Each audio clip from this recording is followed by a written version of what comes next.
Boker Tov les Koulam, aujourd'hui nous allons expliquer, synthétiser, résumer le chapitre 11 du Tanya, le chapitre qui concerne le rachat.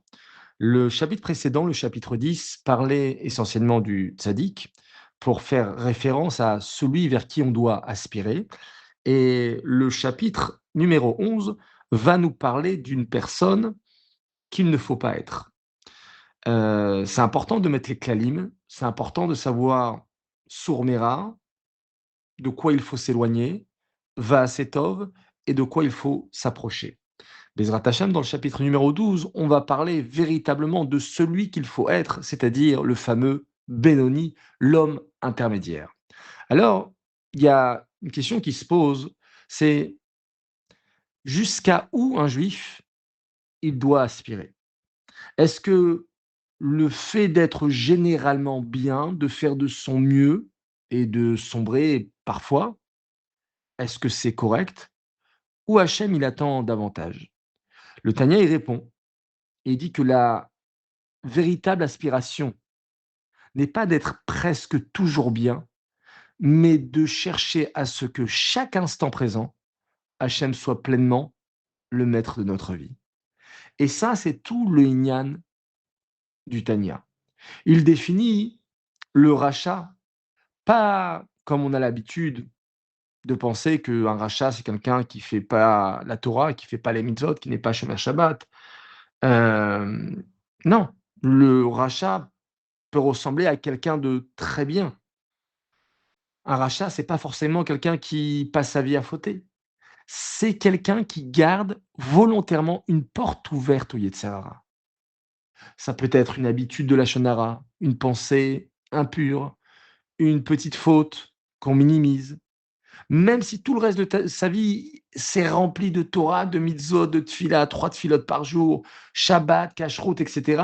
Mais du fait qu'il va laisser une porte à son Yetzer hara et que pour lui, il voit pas le problème, ça va, c'est de temps en temps, c'est le Yetzer hara qui est trop fort, c'est une habitude qui est ancrée, c'est difficile. L'appellation du rachat, c'est pour lui. Alors, il y a un passage comme ça dans la Torah qui dit: «Esh tamid tukad ala mizbeach lo tirbe», un feu perpétuel brûlera sur l'autel, il ne s'éteindra pas. Ce feu, bien entendu, concerne le Beth Amikdash, c'est celui du Beth Amikdash, mais on sait très bien que chacun de nous, on a le Beth Amikdash dans notre cœur. Donc ce feu symbolise l'intériorité du juif. Le Talmud de Yerushalayim, il précise que toujours Esh tamid tukad ala mizbeach lo tirbe, que un feu perpétuel, donc toujours va brûler, signifie même pendant le Shabbat et même en état d'impureté. Ça veut dire que le message, il est comme ça. Ne crois pas que tu peux relâcher tes efforts quand tout va bien, ou bien abandonner lorsque tout va mal. Tu dois être toujours en connexion avec Akadosh Baruch Hu. Quand tout va bien, ne pense pas que tu es arrivé à l'apogée. Tu dois continuer à travailler et à continuer à combattre, justement, à ne pas laisser rentrer aucune tentation dans ces 3 vêtements de l'âme, dans tes pensées, dans ta parole, dans tes actions. Et quand tout va mal, ne pense pas que tu dois tout abandonner parce que je t'ai mis tout cas dans la misère, tu as ce feu qui est en toi et que tu as la possibilité, même si tu as sombré, de vite te relever et de retrouver un état dans lequel tu dois être, qui est l'état qu'on va voir la semaine prochaine dans le chapitre 12, l'état du Benoni.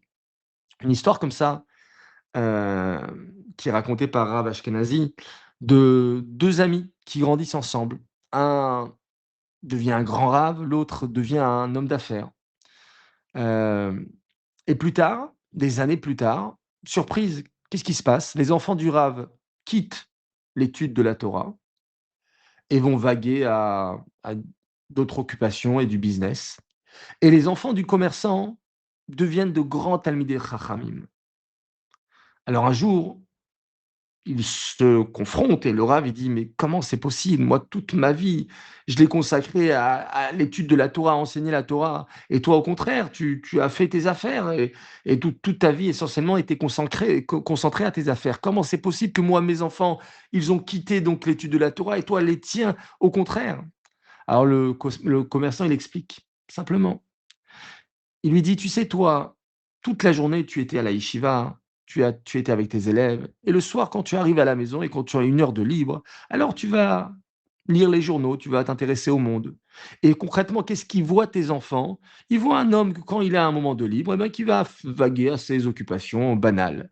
Alors que moi, toute la journée, je l'ai passée, oui, à mon business. Mais quand je rentre à la maison, qu'est-ce qui se passe? Tout de suite un livre de Torah et encore un livre de Torah et encore une minute de Torah et encore 5 minutes de Torah. Mes enfants, ils ont retenu ce que je faisais quand j'avais des petits moments de libre.